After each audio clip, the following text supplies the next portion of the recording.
Hey, Greg, I want to go back to the coin thing. So if someone says, "Hey, I'm going to flip this coin. Is it going to be heads or tails?" And there's a practical sense to say it's 50-50. So you guess tails the first time, it lands on heads, you're wrong, and then you flip it the next time and you're going to guess the opposite of whatever you guessed the first time, right? Because there's a 50-50 chance. We all quote unquote know that, practically speaking. But what you're saying is if you want to talk about truth, it's not a 50% chance that you could it's actually the flipper, because you could theoretically build a machine that flipped a coin exactly the same every time and it would land on the same side, right? And that's vital to understanding the truth as opposed to what's practical. And all these people are falling on the side of practical. I'm trying to give it a layman explanation of how someone like me can understand it.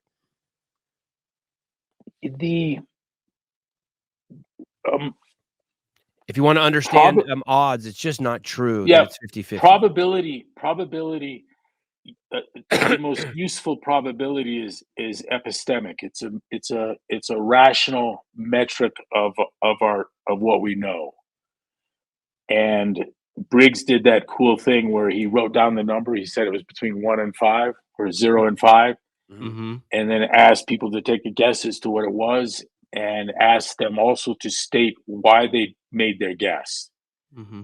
And what he did was had a whole bunch of different guesses, and he thought that they were all good because they were conditional probabilities and they were based on some assumption that was made, true or false. The assumption, right or not, they were based on that assumption.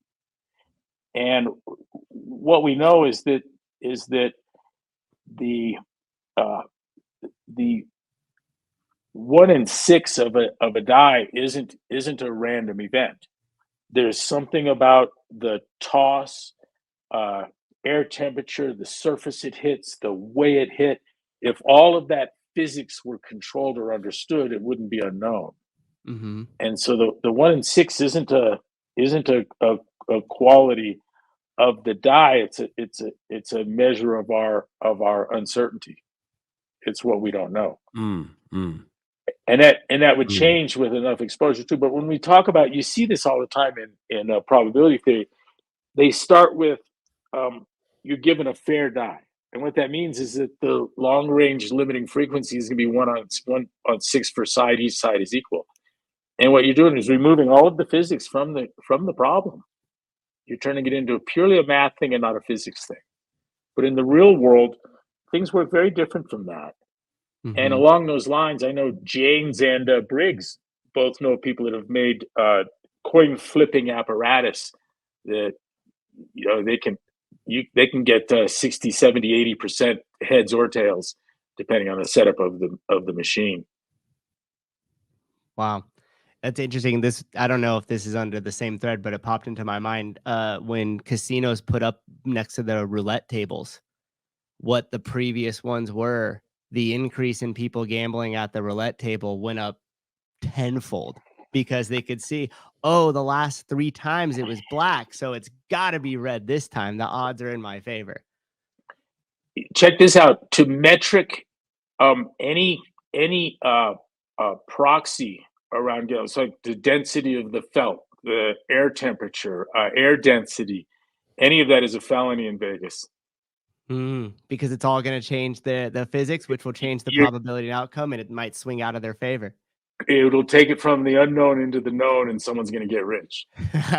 Let's use that example. Yeah. So if they don't want you counting cards, they don't want you taking the temperature of the room, they don't want you doing a density test on the felt, and they don't know which of those would even work, but they don't think that it's magic. Yep.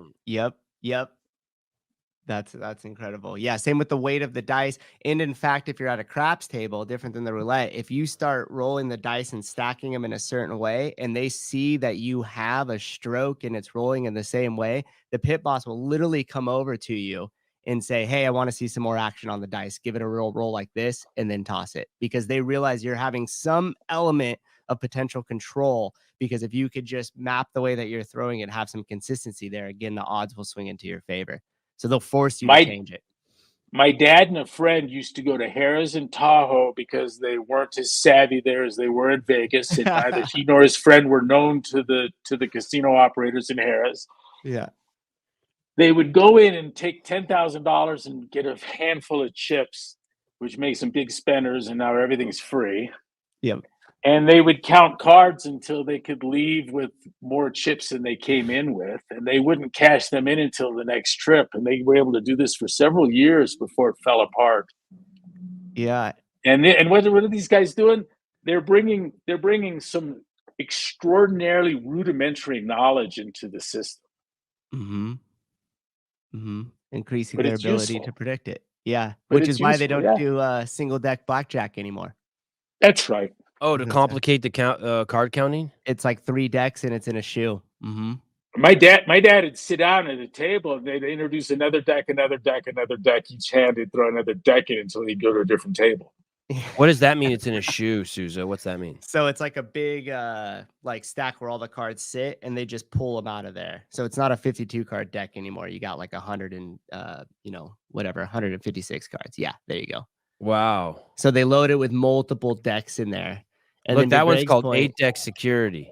Yeah, and then to Greg's point, what they'll even do sometimes is, depending on how the table's going, they'll pull all those cards out, open 3 new packs, shuffle it, and then put 3 new in the shoe just right within the same sitting. Wow. You know, what we're doing here together is we're looking at probability from the gaming side, which clearly shows that knowledge changes odds, and dramatically so. Laplace, I believe, took all probability in terms of saw it as wagers. Maybe it wasn't Laplace. But it's a helpful way to see these things. Yeah. Yeah. And that's why when we were talking about the coin flip, that came to mind. And I was like, I think this will help anchor it for people, because when you see it through the lens of a casino, all of a sudden everything like comes back into alignment. But then you take the same things that you were talking about, and now we apply that to science and academia, and people could realize, oh, everything is stacked in their favor in order to give them the results that they're looking for. That's just casino math, Souza. That has nothing to do with science. Look up the coin flip requirements in the NFL.